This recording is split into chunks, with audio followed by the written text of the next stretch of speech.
In 1937, a Georgia farmer named W.S. Stuckey borrowed $35, bought a load of pecans off his neighbors, and set up a little lean-to shack beside a dusty highway in Eastman. Within 30 years, that shack became more than 300 teal-roofed stores stretching from Florida to the California desert. Number 14 on this list was so addictive that families planned entire road trips around one exit. Number 3 was made by hand in the back of every store using a recipe the founder's wife scribbled on a scrap of paper. These were the foods that fed a nation on the move, back when a road trip actually meant something. Then, the interstates bypassed the towns, the gas stations took over the corners, and Stuckey's nearly vanished. Hit that subscribe button. Let us count down the 25 forgotten Stuckey's roadside foods families ate before gas stations took over. Number 25, boiled peanuts.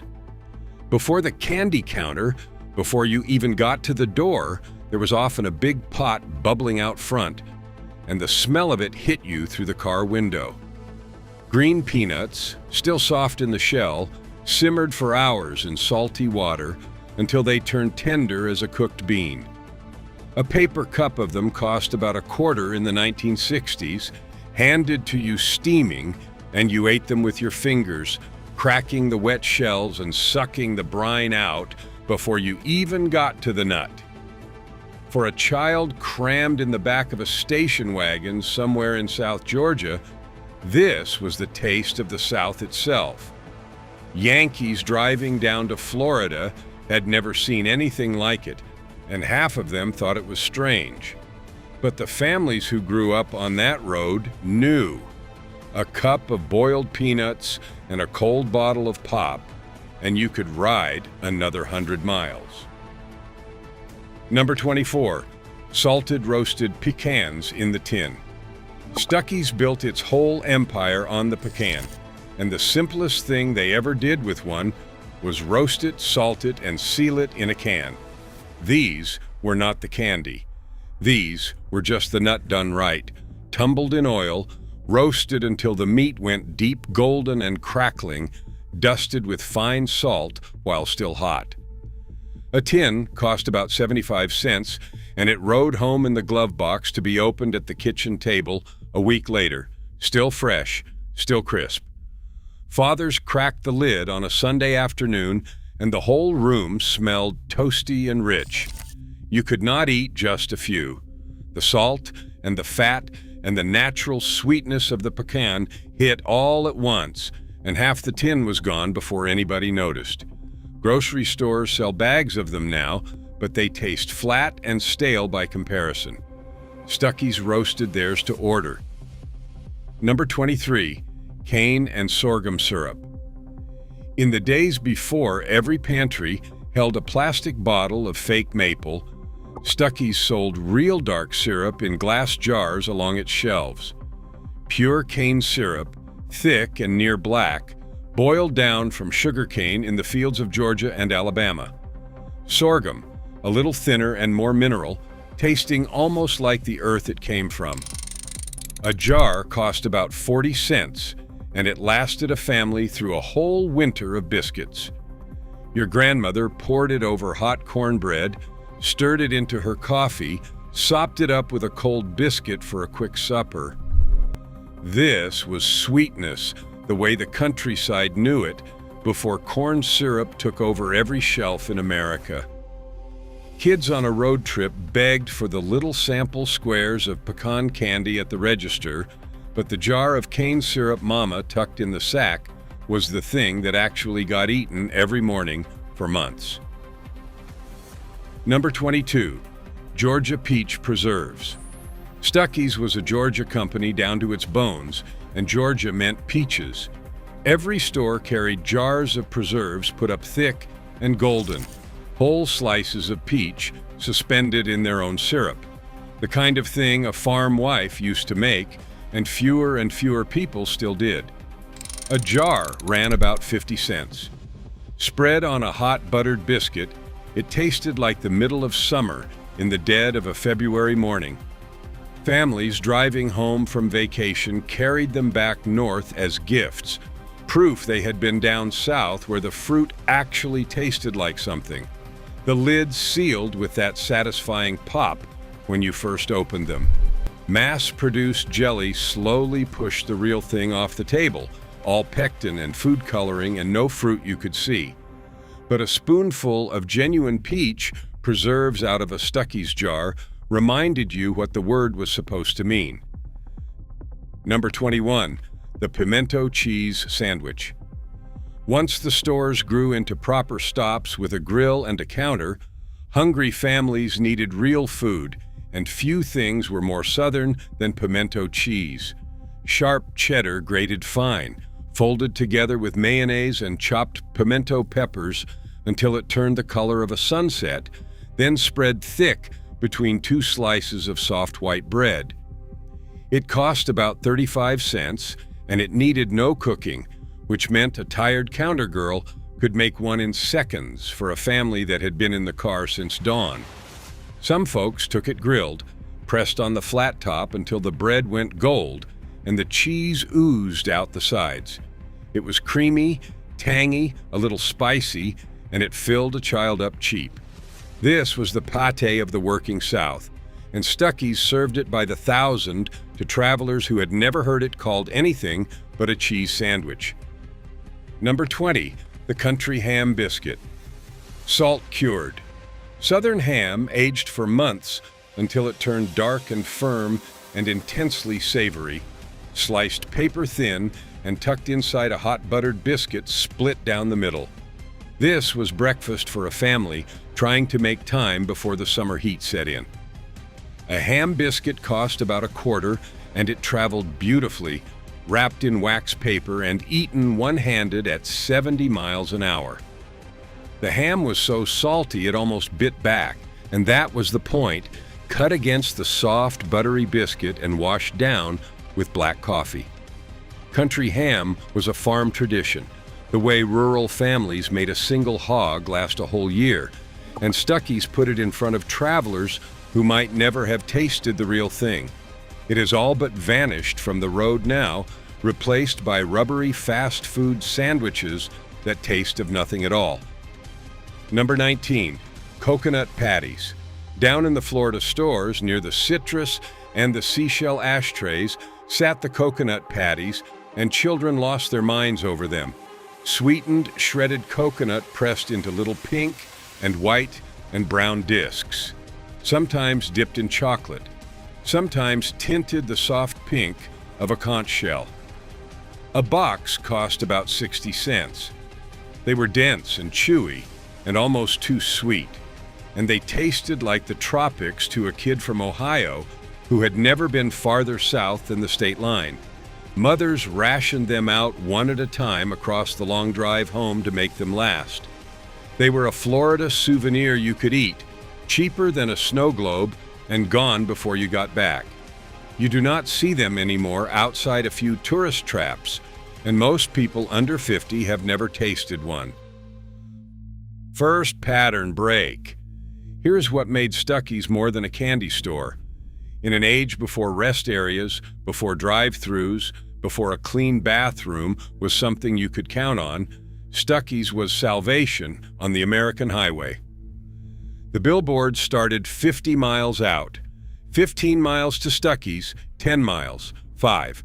By the time that teal roof appeared on the horizon, every kid in the car was chanting the name. And when you pulled in, you got everything a traveling family needed under one roof. Gas out front, usually a Texaco. Clean restrooms, which for a mother with 3 car-sick children was worth more than gold. Cold drinks, hot food, souvenirs, and that candy counter that stopped every child dead in their tracks.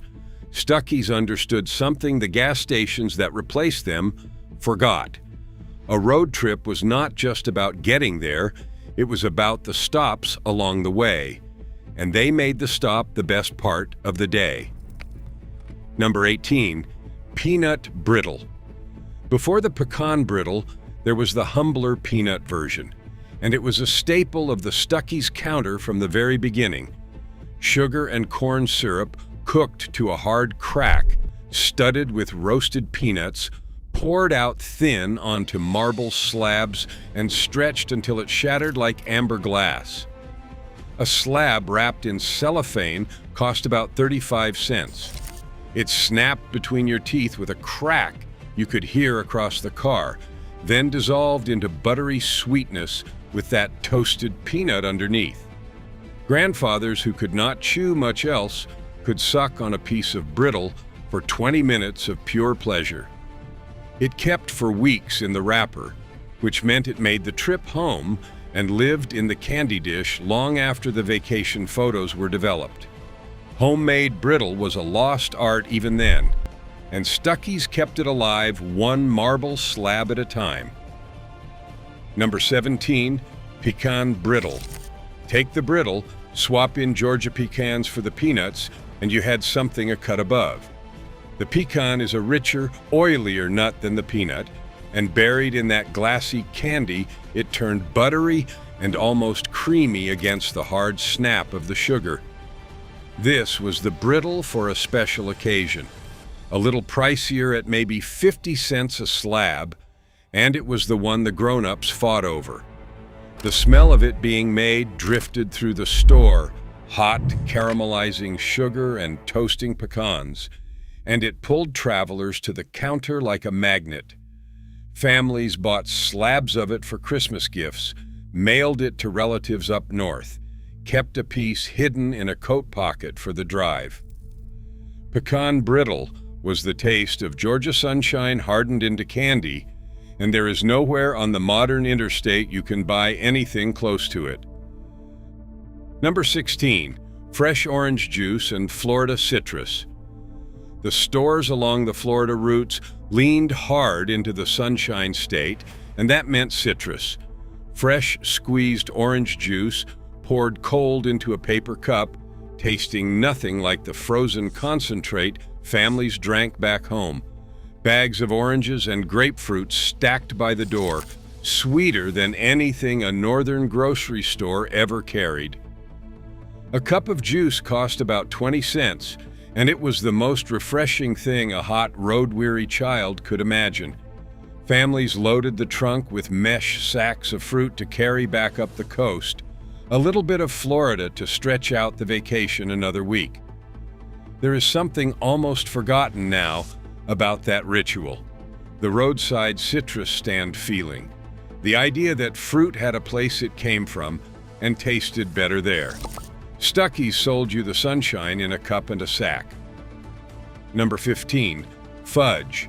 Slabs of it sat behind the glass in a dozen flavors, and it was the candy that pulled hardest at a child's sleeve. Chocolate, always chocolate first, dense and smooth and studded with pecan pieces, but also maple, peanut butter, panache the color of caramel, tinted mint for the holidays. A quarter pound cut fresh off the slab cost about 40 cents, wrapped in wax paper, still soft enough to leave a smudge on your fingers. It was almost too rich to finish, which is exactly why children loved it. The fudge was made in the store, and on a good day you could watch it being poured and scored while you pressed your nose to the glass. It melted on the tongue into pure sweetness.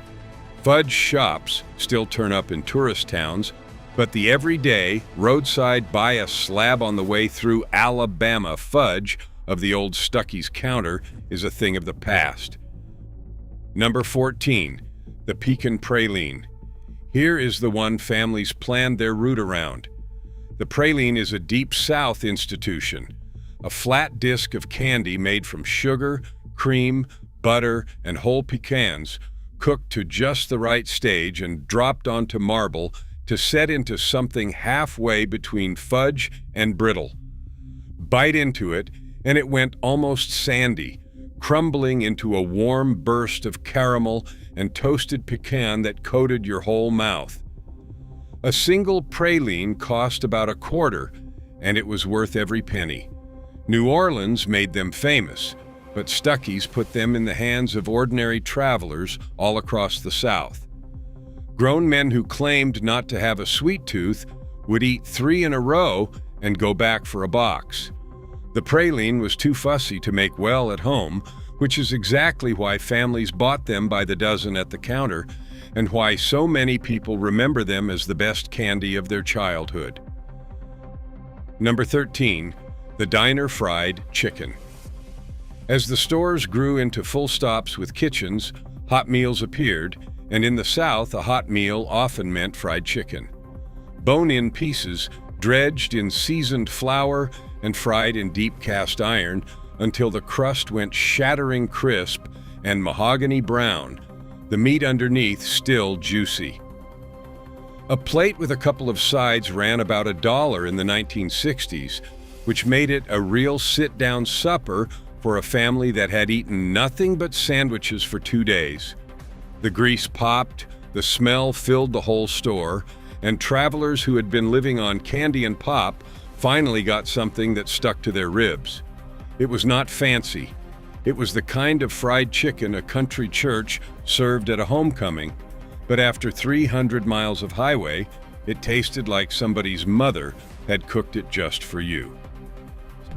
Second pattern break. Here is the part that made the candy taste better than anything you could buy in a store. It was made right there, by hand, in the back. The founder's wife, Ethel Stuckey, had been the one stirring the first batches of candy in her own kitchen. And when the stores multiplied across the map, that hands-on tradition went with them. The teal-roofed buildings had candy kitchens, and travelers could stand at the window and watch the log rolls being rolled and the pralines being dropped and the brittle being stretched. This was not a factory box shipped in on a truck. This was the smell of hot sugar hanging in the air of every store. When Pet Incorporated bought the company in 1964 and pushed it to more than 350 locations, that homemade feeling was the whole brand. People trusted it because they could see it happening. The gas station snack aisle that replaced it never smelled like anything at all. Number 12, the Stuckey burger. Every roadside grill in America served a burger, and Stuckey's was no exception. A patty of ground beef smashed thin on the flat top, edges going lacy and crisp, laid on a soft bun with mustard, pickle, and a slice of onion. It cost about 35 cents, and it was exactly what a hungry family needed at noon in the middle of nowhere. Nothing gourmet, nothing complicated, just hot beef and a griddled bun and the sizzle of it cooking behind the counter while you waited on a stool spinning your little sister around. The cook could turn out a dozen in a few minutes on a busy Saturday. It was the honest roadside hamburger cooked by a person you could see before the whole idea got swallowed by drive-through windows and heat lamps. Ask anyone who remembers those stops, and half of them will tell you the burger was just as good as the candy. Number 11, the bowl of chili. On a cold winter drive, when the wind came howling across the Texas Panhandle or the Tennessee Hills, families huddled into a Stuckey's booth for a bowl of chili. Ground beef simmered with beans, tomatoes, and chili powder until it thickened into something dark and warming, ladled into a bowl with a scatter of crackers on the side. A bowl cost about 40 cents, and it did more to revive a frozen, exhausted traveler than anything else on the menu. Some stores topped it with chopped onion or a handful of shredded cheese. It steamed up your glasses when you leaned over it. It was not competition chili, not fancy chili, just the reliable pot of red kind that roadside kitchens across America kept warm all day long.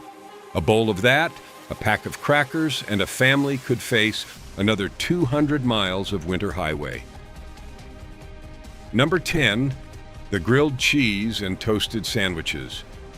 For the pickiest child in the car, there was always the grilled cheese.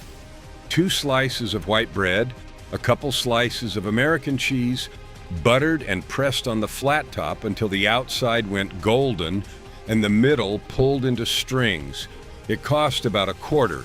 It was ready in 3 minutes, and no kid on earth turned it down.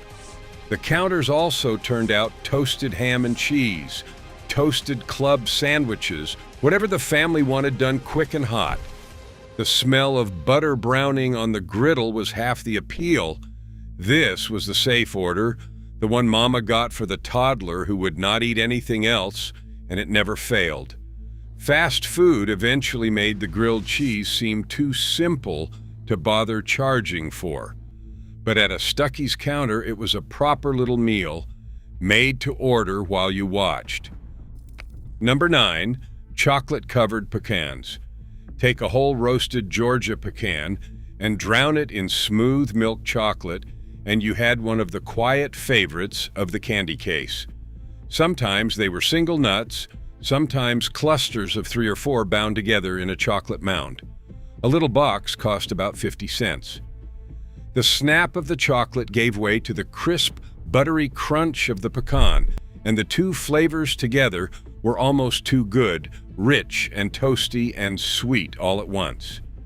These were the candy the grown-ups quietly preferred, less flashy than the log roll, but somehow more satisfying. The kind of thing a grandmother kept in a crystal dish and doled out on Sunday.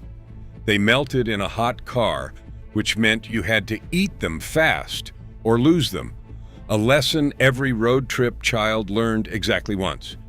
Simple, honest, and almost impossible to find made fresh anymore. Number 8, the pecan turtle. Somewhere between a candy and a small miracle sat the turtle, named for its shape. A cluster of pecans arranged like little legs, capped with a puddle of soft caramel, and the whole thing dipped in chocolate until it humped up like a shell.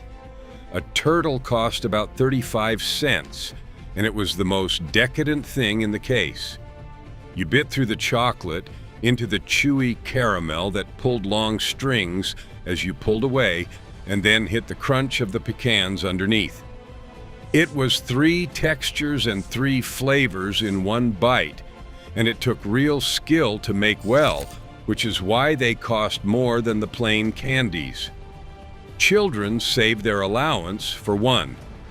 It was the treat you got when you had been good the whole long drive, the reward at the end of the billboards. The gas station candy rack never held anything half so wonderful. Third pattern, break. Here is how it all slipped away. In the 1950s and the 60s, the 2-lane highways ran right through the small towns, and Stuckeys sat on those roads, catching every family that passed. Then came the interstate. The great new superhighways bypassed the old routes entirely, sailing over the towns on concrete bridges, and the traffic that had fed those teal-roofed stores simply stopped coming. The exits belonged now to the big oil companies and the fast food chains who could afford the prime corners and sold gas and burgers with no candy kitchen and no soul. The company changed hands. The stores closed by the hundreds, and the roasting pecans and the hand-rolled logs faded off the American road. What replaced them was faster and cheaper and colder. You could gas up and grab a shrink-wrapped snack and be gone in 4 minutes flat. But nobody's children ever chanted the name of a gas station from the back seat. Number 7, the pecan pie. When the stores added real kitchens, they baked the pecan pie that Georgia was famous for, and it was worth stopping the car. A deep shell filled with a custard of eggs, butter, sugar, and a dark corn syrup, crowded with pecan halves that floated to the top and toasted golden in the oven. A slice cost about 30 cents. A whole pie maybe $1.50. It came out gooey in the center. The filling set just enough to hold a fork, sticky sweet and rich enough that a small slice was plenty. Families bought whole pies to carry to grandmother's house for the holidays, and Stuckey's shipped thousands of them by mail every December. Nothing says the American South at Thanksgiving quite like a pecan pie, and for millions of families, the one they remember came out of a Stuckey's oven beside the highway. Number 6, the peanut butter log. Cousin to the famous pecan version, the peanut butter log was its own beloved thing. A soft, crumbly center of sweetened peanut butter rolled into a log and coated in a thin shell of chocolate or a crust of chopped peanuts. It cost about $0.25, and it hit that salty, sweet note that peanut butter lovers could never resist. It was softer than a candy bar, more homemade tasting, the kind of thing that fell apart a little in your hand and left you licking your fingers.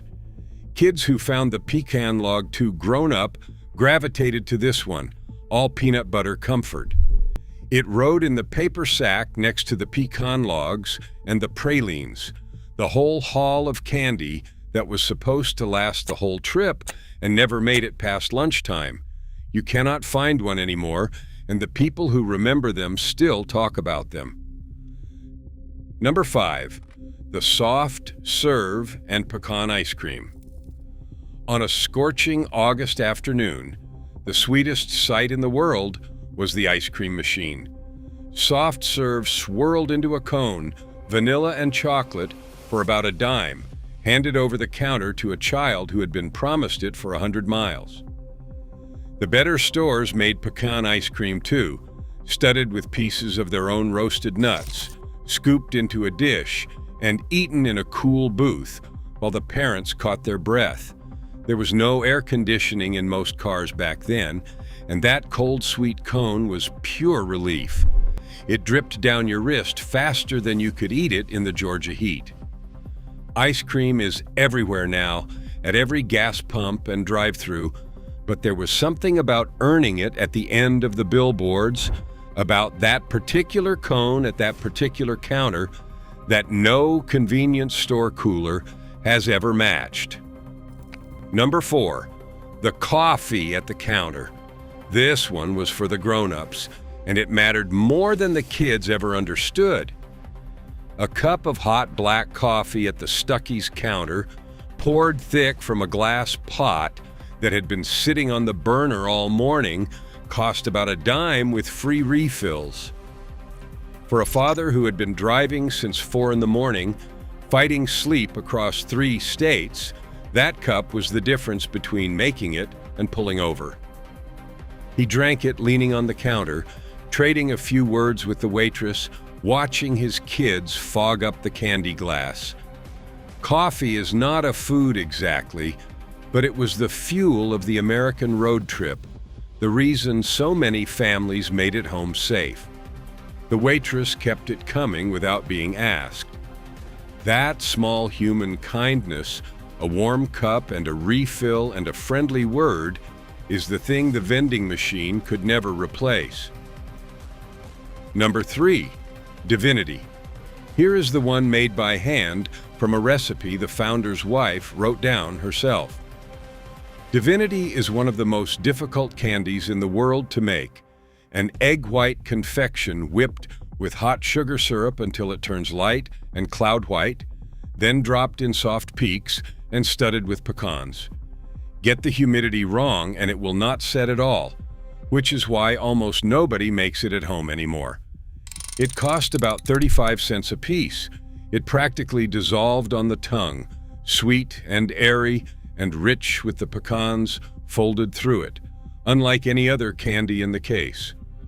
Ethel Stuckey's Divinity was legendary, and the stores kept making it long after most kitchens had given up on the recipe.